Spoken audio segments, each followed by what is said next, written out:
Hudan, jamak dari kata hidayah.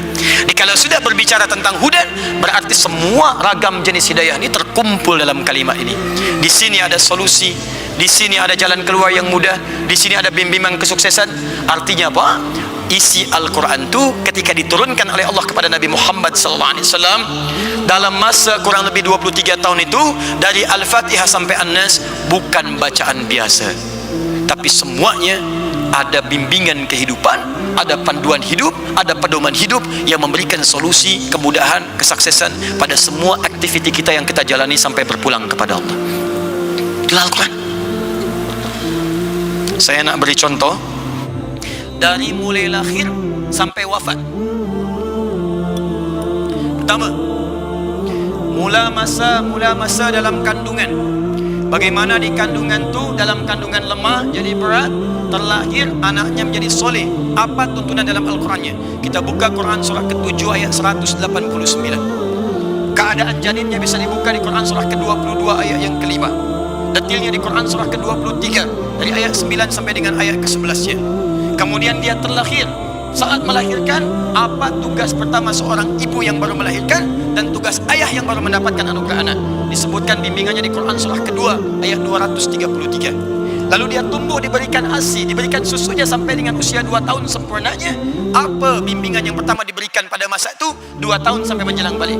Turun Al-Quran surah ke-31 ayat ke-13 sampai dengan ayat ke-19 ya. Lalu dia setelah itu berusaha untuk mencari pengetahuan. Bagaimana mendapatkan pengetahuan yang sempurna supaya imannya menguat, ilmunya pun meluas. Maka ada di Quran surah ke-58 ayat yang ke-11. Cara mencarinya di Quran surah ke-9 ayat 122. Maka dia mulai berpindah tempat lagi, naik lebih tinggi lagi, bergaul dengan orang yang berbeza. Jangan sampai terpengaruh. Ada laki-laki, ada perempuan, bagaimana bergaul yang baik supaya tetap menjaga takwa. Ada bimbingan di Quran surah ke-49 ayat ke-13-nya. Dia mulai mengenal pasangannya, apa yang harus dilakukan supaya tidak terjebak dalam pergaulan yang tidak baik. Maka kalau sudah tahu ta'aruf, berikan maharnya. Quran surah ke-4 ayat ke-4. Lakukan pernikahan, Quran surah ke-30 ayat ke-21. Setelah dia menikah, maka mestilah belajar tentang cara menjalani rumah tangga. Apa hak kewajiban suami, apa hak kewajiban istri. Jangan sampai berumah tangga tapi tak tahu bagaimana menjalaninya. Maka muncullah kemudian tuntunan dasarnya di Quran surah ke-4 ayat 34. Itu tugas pokoknya. Lalu dirinci oleh Al-Quran, kamu suami, ini tugasnya. Pertama, mencari nafkah. Bagaimana cara mencarinya? Quran surah kedua ayat 168. Itu yang standar. Kalau ingin cepat baru berangkat, rezeki sudah menanti. Maka ada di Quran surah kedua ayat 172. Ingin lebih cepat lagi, belum berangkat, rezekinya sudah menunggu. Bahkan ada yang mendatangi dari siang tidak dia duga. Ada amalannya di Quran surah ke-7 ayat 96. Kemudian jangan lupa, kadang-kadang saat bekerja tidak kosong dari ujian. Ada yang mencoba ingin bersaing dengan cara yang tidak sehat, menyingkirkan, menyungkurkan dan macam-macam. Maka Anda lakukanlah amalan supaya dijaga oleh Allah Subhanahu wa taala di Quran surah ke-17 ayat ke-79 sampai 81. Jika ada yang sudah mau menjatuhkan Anda dijahili, maka lakukan amalan di Quran surah ke-21 ayat ke-87 sampai dengan 88-nya.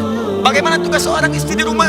Dia menjaga rumah tangga, jaga izzahnya, jangan sampai runtuh aibnya, datang aib di rumah tangga. Quran surah 4 ayat 34. Jika sudah punya anak, anaknya sulit diarahkan, maka bimbingannya turun di Quran surah ke-17 ayat 23 sampai dengan 27-nya. Kalau pernah capek lelah, datang sakit, wajar. Namanya manusia pasti ada sakitnya. Nabi Ibrahim pernah sakit. Kalau yang ringan-ringan saja, petunjuknya ada di Quran surah ke-26 ayat 80. Kalau memang secara medis klinis, kata medis dia tak mungkin sembuh, tak ada obatnya nih, tak ada yang mustahil bagi Allah. Diturunkan Quran surah ke-21 ayat 83 sampai 84. Kata Allah, kalau tuan-puan mengerjakan amalan seperti amalan Nabi Ayub nih, maka kami akan sembuhkan seperti Allah sembuhkan Nabi Ayub. Wa dzikra lil 'abidin.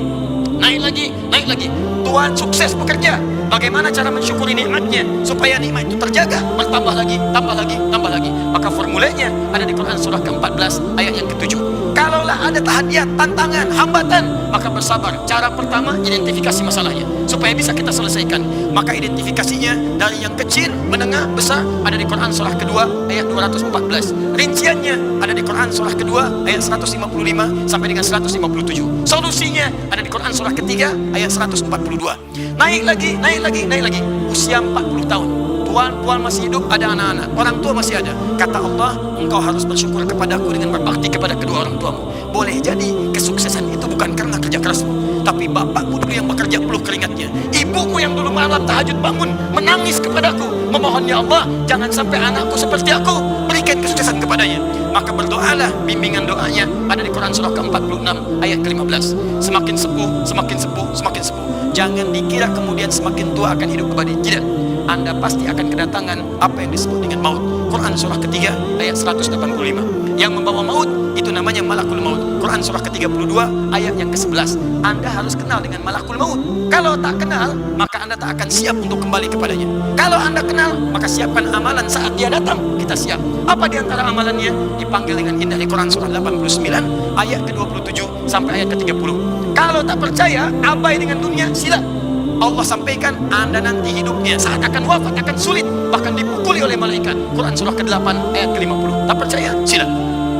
Wafat dia, masuk ke alam kubur. Allah sampaikan sebelum kau wafat siapkan dulu supaya engkau mendapatkan anugerah di alam kubur dan nikmat indah. Kau siapkan amalan di malam pertama dunia. Kenapa tak kau siapkan amalan pertama di alam kubur? Supaya terang kuburmu, banyak nikmatnya. Maka petunjuknya ada di Quran surah kedua ayat 153 sampai 154. Rinciannya ada di Quran surah ketiga ayat 169 sampai dengan ayat 171. Selesailah itu semua, kembali kepada Allah di hari kiamat. Bagaimana cara amalannya supaya kita maksimal menghadapi kiamat sampai bisa menatap Allah seperti di Quran surah 75 ayat 22 sampai dengan ayat ke-23. Baca Quran surah ke-19 ayat 11 sampai dengan ayat ke-15-nya. Sampai pilihan kita untuk masuk ke dalam surga. Kata Allah sebelum ke surga, kenali dulu surgamu. Engkau mau masuk dari pintu yang mana? Ada 4 jenis surga. Surga pertama, surga bersama dengan semua nabi. Dari Nabi Adam sampai Nabi Muhammad SAW. Jadi ada tuan yang masuk ke surga, dia ditanya, di mana tinggalnya? Saya bertetangga dengan